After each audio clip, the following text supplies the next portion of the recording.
बुद्ध अपने शिष्य आनंद और स्वास्थ्य के साथ एक गांव से गुजर रहे थे। अचानक एक आदमी आया और उसने बुद्ध से पूछा कि बुद्ध, क्या ईश्वर हैं? बुद्ध ने पूछा, तुम्हें क्या लगता है? तो उस व्यक्ति ने उत्तर दिया कि मुझे तो लगता है कि ईश्वर हैं, पर आपका क्या ख्याल है? तो भगवान बुद्ध मुस्कुराए और कहने लगे कि बिल्कुल गलत लगता है तुम्हें। इस अस्तित्व में ईश्वर जैसी कोई चीज है ही नहीं। तो वो आदमी हाथ जोड़कर चला गया। कुछ दूर चलने के बाद एक दूसरा आदमी आया। उसने बुद्ध से पूछा कि बुद्ध, मैं कई दिनों से परेशान हूं। मुझे लगता है कि ईश्वर की बातें सभी बकवास हैं। तो बुद्ध हंसे और बड़े प्रेम से कहा, तुम्हें बिल्कुल गलत लगता है। इस अस्तित्व में सिर्फ ईश्वर ही है और कुछ नहीं।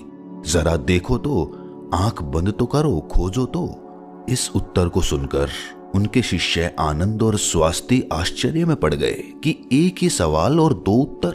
अब शाम हो गई थी। बुद्ध विश्राम के लिए रुक गए। तभी एक आदमी घबराया हुआ आया और बुद्ध के पास आकर जोर से कहा कि बुद्ध, क्या ईश्वर हैं कि नहीं? मैं परेशान हूं, मैं खोज रहा हूं, मार्गदर्शन करें। तीसरे आदमी के सवाल पर बुद्ध चुप रहे, कुछ नहीं बोले। उन्होंने मौन होकर अपनी आंखें बंद कर ली।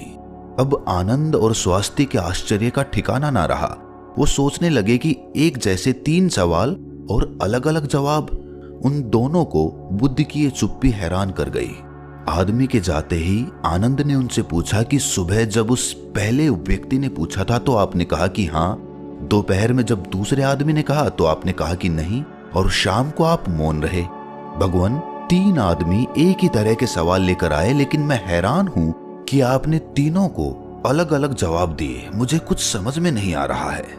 तो भगवान बुद्ध मुस्कुराए और कहने लगे कि आनंद, जो पहला व्यक्ति आया था उसने मान लिया था कि ईश्वर हैं, तो मैं उसकी मान्यता को मिटा देना चाहता था कि वो खोजना शुरू करे। ईश्वर हैं ये मानकर बैठ ना जाए, वो सत्य तक पहुंचे और उसका अनुभव करे। और दूसरे व्यक्ति ने भी मान लिया था कि ईश्वर की बातें कोरी बकवास हैं। मैंने उसकी धारणा को भी मिटा दिया ताकि वो भी खोजे कि ईश्वर हैं कि नहीं। और तीसरा आदमी अभी संशय में था, वो खोज रहा था, इसीलिए मैं मौन रह गया। यहाँ पर मौन रह जाना ही उचित था। दोस्तों, भगवान बुद्ध के बारे में ये प्रचलित था कि वो किसी भी प्रश्न का जवाब सीधे सीधे नहीं देते थे। उनके जवाब रहस्य से भरे होते थे। तो थोड़ी देर सुनने के बाद उनके शिष्य स्वास्थ्य ने कहा कि मुझे ईश्वर के बारे में आपसे सुनना है। कृपया कर आप मुझे बताएं कि ईश्वर हैं कि नहीं। आप ईश्वर को मानते हैं कि नहीं? और इसके साथ ही मैं आपसे अनुरोध करता हूं कि आप मेरे इस प्रश्न का सीधा सीधा उत्तर दें। तो भगवान बुद्ध मुस्कुराए और कहा कि ठीक है, मैं उत्तर देता हूं, पर उससे पहले मैं तुमसे कुछ पूछना चाहता हूं। पहले इन प्रश्नों का जवाब तुम मुझे दो। स्वास्थ्य ने कहा कि बिल्कुल बुद्ध, आप पूछिए। तब बुद्ध ने पूछा कि तुम सूर्य को मानते हो? तब स्वास्थ्य ने बुद्ध की तरफ आश्चर्य से देखा और कहा कि बुद्ध, ये किस प्रकार का प्रश्न है? ये तो कोई बालक भी बता देगा। सूर्य तो साक्षात प्रकट होता है, सबको प्रकाश और ऊर्जा देता है। हम सभी का जीवन उसी पर आधारित होता है, वो तो साक्षात है। तो भगवान बुद्ध ने कहा, जिस प्रकार सूर्य साक्षात है तो उसे मानने का कोई प्रश्न ही नहीं उठता। फिर ईश्वर है कि नहीं, ये प्रश्न क्यों उठा? इसका तो यही अर्थ है कि तुम्हारे मन में ईश्वर को लेकर संदेह है, क्योंकि ईश्वर सूर्य की भांति प्रत्यक्ष नहीं है और तुम भी ईश्वर को बुद्धि से ढूंढने निकले हो।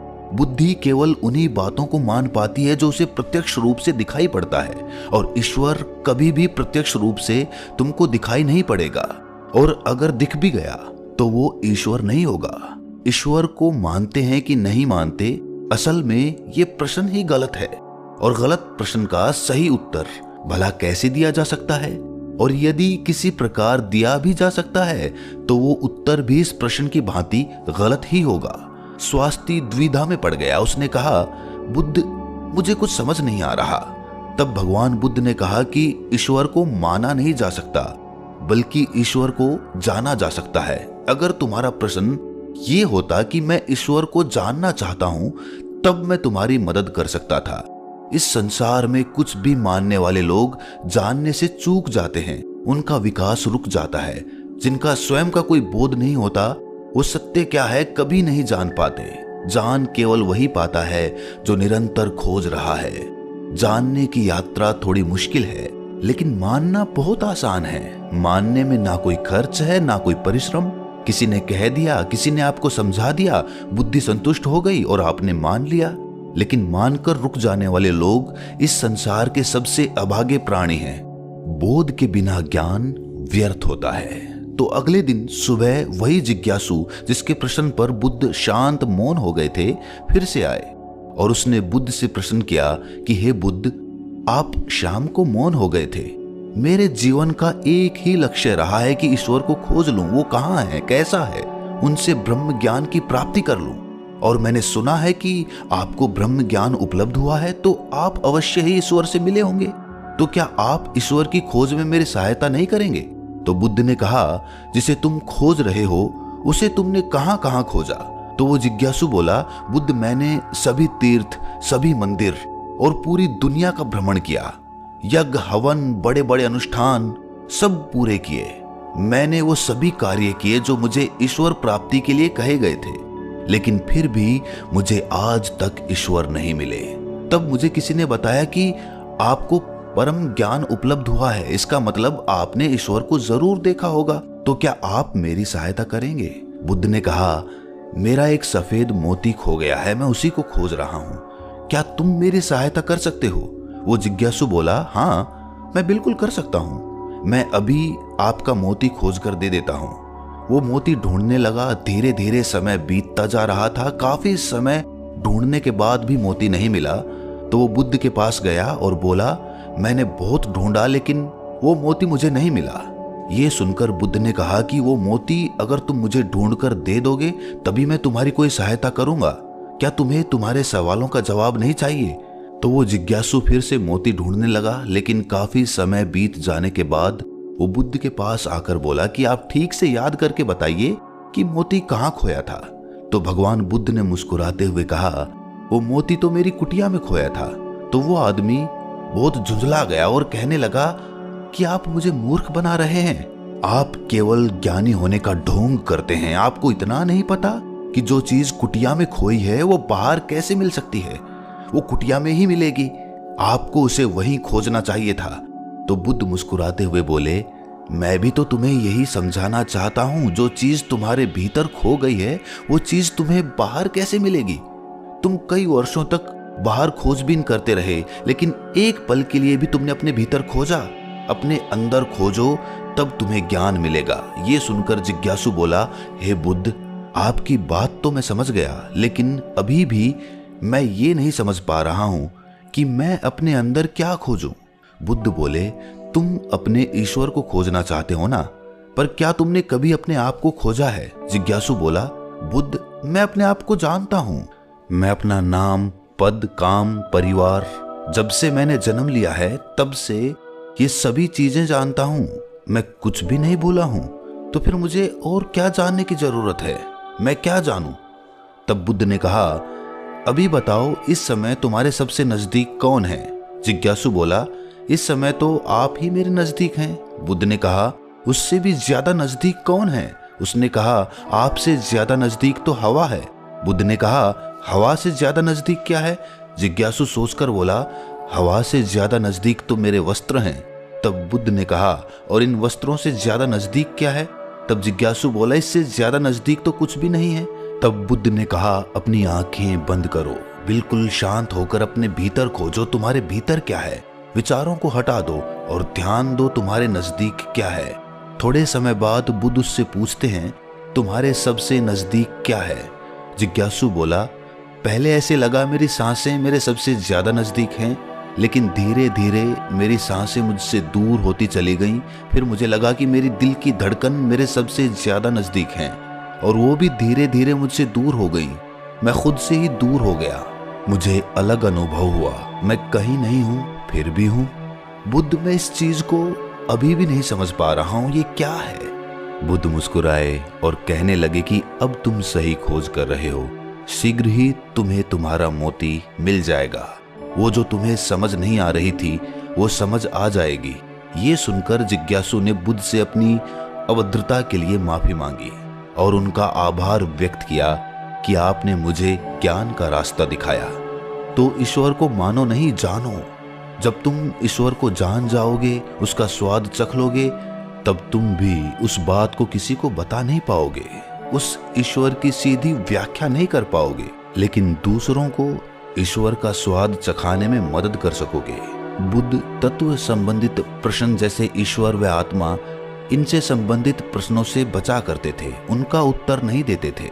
और अगर कहीं विवशता पड़ी, उसका उत्तर देना पड़ा, तो वो उदाहरण के माध्यम से समझाने का प्रयास करते थे। जिन्होंने भी ईश्वर का वर्णन किया, उनके अनुयायियों ने अलग अलग समुदाय बना लिए और अपने ईश्वर को सही और दूसरे के ईश्वर को गलत मानने लगे। बुद्ध इस बात को जानते थे, इसलिए कई बार उन्होंने ईश्वर को नकारा था। उन्होंने ईश्वर को इनकार इसीलिए किया ताकि आपकी प्यास और गहरी हो सके और आप स्वयं उसे जाने।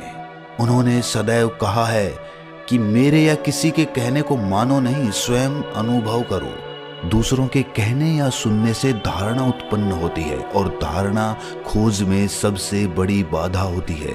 बचपन से ही सभी को सिखाया जाता है कि यही हमारे इष्ट हैं, यही हमारे भगवान हैं, और इसीलिए वो बच्चा जो कि खोजी हो सकता था, जो जिज्ञासु हो सकता था, उसकी जिज्ञासा वहीं पर समाप्त हो जाती है और वो बच्चा जीवन पर्यंत उन कर्म कांडों में लगा रहता है जो कि दूसरों ने उसे बताए थे। वो खुद का मार्ग कभी तलाश ही नहीं पाता। और यही धारणा पीढ़ी दर पीढ़ी हर धर्म में चली आ रही है और इसीलिए ईश्वर को तलाशने वाले लोग बहुत कम बचे हैं। बुद्ध हमेशा कहते थे कि मानना तो बहुत आसान है, किसी ने कहा और आपने मान लिया, इससे आपकी खोज हमेशा के लिए समाप्त हो गई। अगर आपको सच में खोजना है तो उसके लिए आपके मन में संशय होना चाहिए। संशय होगा तभी सवाल उठेंगे और सवाल उठेंगे तभी आप किसी को जान पाओगे। वो तो सारी धारणाओं से परे है, क्योंकि धारणा बुद्धि का ही अस्तित्व होता है और बुद्धि से उसे कभी जाना ही नहीं जा सकता।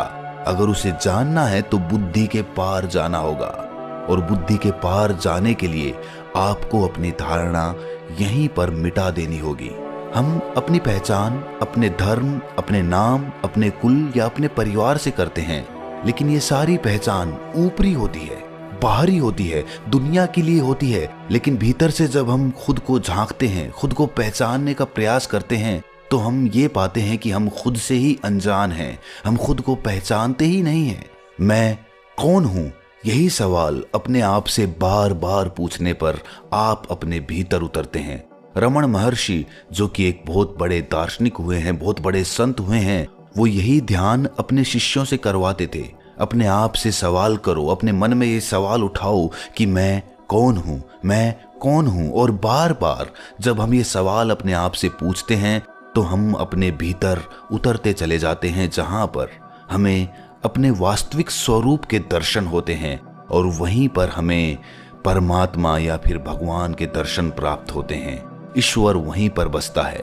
तो दोस्तों, कैसी लगी ये व्याख्या आपको? कमेंट सेक्शन में जरूर बताना। कोई प्रश्न हो तो भी कमेंट्स में जरूर पूछना। तो मिलते हैं अगली वीडियो में। अगर चैनल पर पहली बार हैं तो चैनल को सब्सक्राइब करें, नोटिफिकेशन बेल को प्रेस करें और अपना ख्याल रखें।